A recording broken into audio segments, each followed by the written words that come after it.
बोलिए श्री सतगुरुदेव भगवान की जय, सच्चे दरबार की जय। गुरु प्यारे साधकों, हम पिछले कुछ समय से साध्वी बहनों के जो बड़े बड़े मंचों पर आसीन होती हैं उनके अनुभवों को श्रवण कर रहे हैं कि किस प्रकार गुरु महाराज जी की कृपा से उनके जीवन में चेंज आया, किस प्रकार गुरु महाराज जी ने उनके जीवन को तुच्छ से उच्च बना दिया। आज उसी श्रृंखला का एक और अनुभव हम श्रवण करने जा रहे हैं और ये जो अनुभव है यह है साध्वी विशंबरा भारती जी का, जो श्रीमद् भागवत कथा वाचिका हैं। वो बताती हैं कि दीपक की क्या बिसात, कि एक दीपक की क्या ही बिसात होती है अगर उसके पास तेल और बाती ना हो। इसी तरह वो अपने अनुभव में क्या बताती हैं उसको हम श्रवण करते हैं और उससे सीख लेते हैं जो हमारे जीवन में एक नया उजारा लेकर आए, एक नया मोड़ हमारे जीवन में दे और हमारी गुरु महाराज जी के प्रति श्रद्धा बढ़े, विश्वास बढ़े। तो चलिए सुनते हैं दीदी जी का अनुभव। वो बताती हैं कि महाभारत युद्ध के पश्चात अपने भाई बंधुओं के मृत हो जाने से धर्मराज युधिष्ठिर का मन बहुत व्यथित हो गया था। प्रभु श्री कृष्ण समस्त पांडवों को भीषण पितामह के पास लेकर गए। सरशैया के समीप पहुंचकर प्रभु ने कहा, गंगानंद, धर्मराज युधिष्ठिर शोक के कारण अपना सारा शास्त्र ज्ञान खो बैठे हैं। आप धर्म, अर्थ तथा योग से युक्त वचन कहकर इनका शोक दूर कीजिए। यहाँ प्रभु की लीला तो देखिए, जो युद्ध भूमि में मोहग्रस्त अर्जुन का मोह दूर कर सकते थे, अंधकार में भटक रहे जनों को ज्ञान का उजारा दे सकते थे, गांव की अनगढ़ गोपियों को विशुद्ध प्रेम तत्व की ज्ञात्री बना सकते थे, क्या वे जगत गुरु भगवान श्री कृष्ण युधिष्ठिर को शोक संधु से नहीं उबार सकते थे? पर सत्य यह है, जब गुरु किसी शिष्य को सम्मान देने के लिए उद्ग्र हो जाए तो वे स्वयं को भी बोना बनने में नहीं झिझकते। तभी तो अर्जुन के घट में करोड़ों सूर्यों से भी ज्यादा प्रकाश प्रकट करने वाले जगत गुरु आज युधिष्ठिर के छोटे से अंधकार को मिटाने हेतु उसे अपने एक दीपक शिष्य के पास ले गए थे। दीपक की विरासत ही क्या होती है, ना जाने कब चौखट पर जल बुझ जाए, इससे सूर्य को क्या फर्क पड़ने वाला है। पर अध्यात्म जगत की बात कुछ और ही है। जब गुरु रूपी सूर्य अपने तेज से असंख्य शिष्य रूपी दीपकों को जलाता है तो निरंतर उसमें अपनी कृपा का तेल भर कर ज्ञान ज्योति जगाए रखता है। साथ ही सच्चा व समर्पित दीपक शिष्य कभी अपनी बिसात नहीं भूलता। भीष्म रूपी दीपक भी अपनी बिसात बहुत अच्छी तरह जानता था। इसीलिए जब श्री कृष्ण ने उपदेश देने के लिए कहा तो भीष्म पितामह ने कह दिया कि गुरु सामने हो और शिष्य शास्त्र धर्म या राजधर्म का उपदेश दे। आप जगत के कर्ता और स्नातक पुरुष हैं, आपके रहते मैं उपदेश करूं। प्रभु, कहाँ आप और कहाँ मैं? ऐसा लग रहा है मानो अगाध सागर एक बूंद से कह रहा हो कि प्यासे की प्यास बुझा दो। भुवन मंडल का सूर्य एक छोटे से जुगनू को कह रहा हो कि किसी का घर प्रकाशमय कर दो। धूली को धूल ही रहने दो प्रभु, इसे सिर का ताज क्यों बना रहे हो? जो खुद का कल्याण ना कर पाया हो केशव, वह दूसरों का भला क्या करेगा? सच कहूँ तो आज अपने शिष्य को महामंडितः करने की ठान ली।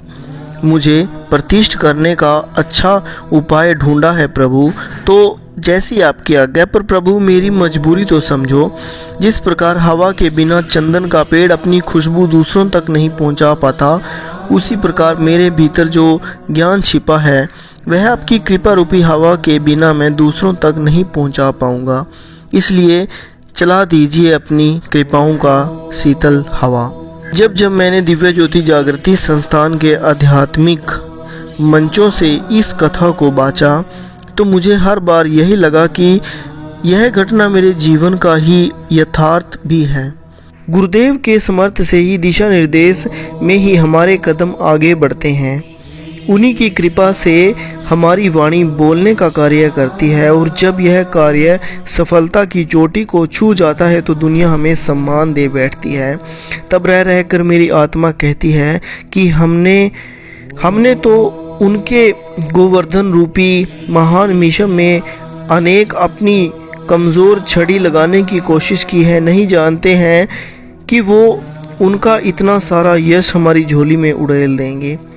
अक्सर हर भागवत कथा कार्यक्रम से लौटने पर गुरु महाराज जी मधुर मुस्कान के साथ कहते हैं, तू तो बहुत अच्छा करके आई, और ढेर सारा आशीर्वाद देते हैं। तब उस समय उनकी खुशी का कारण जान रही होती हूँ। जब एक किसान फसल उगाता है तब उसकी सुरक्षा के लिए मचान डाल देता है, अपनी नींद, अपना परिश्रम, अपना समय सब कुछ लगाता है। जब फसल परिपक्व हो जाती है, बीज से फल निकलता है, तो उससे ज़्यादा प्रसन्नता किसान को होती है। असली बाजी बीज कहाँ, किसान ही लगाता है, और पूर्ण गुरु की ही बाजी होती है, जो कभी हार का रास्ता जानती ही नहीं। गुरु प्यारे साधकों, यहाँ पर दीदी ने कितना अच्छा हम सबको समझाया है कि जिस प्रकार एक फसल पककर तैयार होती है, लेकिन उसको परिपक्व बनाने के लिए कौन मेहनत करता है? उसको परिपक्व बनाने के लिए किसान मेहनत करता है। वो उसमें अपना समय, अपना पूरा परिश्रम, सब कुछ उसको बनाने के लिए झोंक देता है। इसी तरह गुरु होता है। गुरु अपने शिष्य को खाक से ताज बनाने के लिए क्या कुछ करता है। वो अपना पूरा जीवन ही अपने शिष्यों के लिए समर्पित कर देता है। स्वामी योगानंद परमहंस जी कहते हैं कि जब कोई शिष्य ईश्वर को प्राप्त करता है तो उस शिष्य का सिर्फ 25% संयोग ही ईश्वर को प्राप्त करने के लिए होता है। बाकी का 25% उसके गुरु का संयोग होता है और 50% ईश्वर का संयोग होता है। अगर हम ध्यान साधना करते हैं और हमें कुछ अनुभव होता है तो हमें ये बिल्कुल भी नहीं सोचना चाहिए कि ये हमारी समर्थता है, ये हमारे गुरु का सामर्थ्य है कि हम वो देख पाते हैं। क्योंकि जितना शिष्य प्रयास करता है उतना ही गुरु प्रयास करता है, और जितना गुरु और शिष्य प्रयास करते हैं उतना ईश्वर प्रयास करता है। बस हमें अपना कार्य सही ढंग से करते रहना चाहिए, तो गुरु महाराज जी की कृपा हमारे ऊपर अवश्य होगी, क्योंकि वे सबके दिल की जानते हैं। वे उन्हें सबका फिक्र है और सबका ख्याल है। इसी तरह गुरु प्यारे साधकों, मैं आप सबसे प्रार्थना करता हूँ कि आप नित्य ध्यान करें, गुरु महाराज जी से जुड़े रहें और उनकी आज्ञाओं में चलें। आपका जीवन भी गुरु महाराज जी अवश्य बदलेंगे। एक दिन आएगा जब आप भी जीवन में उन्नति, तरक्की हासिल कर जाएंगे, क्योंकि उनकी दृष्टि सर्वव्यापी है। वे सब कुछ देखते हैं, हर एक शिष्य को देखते हैं, और कहीं ना कहीं हम भी उनकी नज़र में हैं। जिस दिन गुरु एक सही वक्त, सही टाइम देखेंगे तो वो हमारे जीवन को भी एक नई दिशा, एक नया रुख दे देंगे, और हम भी कहीं से कहीं पहुंच जाएंगे गुरु कृपा से। इसीलिए मैं आज के इस अनुभव को यहीं समाप्त करता हूं और आशा करता हूं कि आप नित्य ध्यान करेंगे, गुरु आज्ञाओं में चलेंगे और अपने जीवन को सफल बनाएंगे।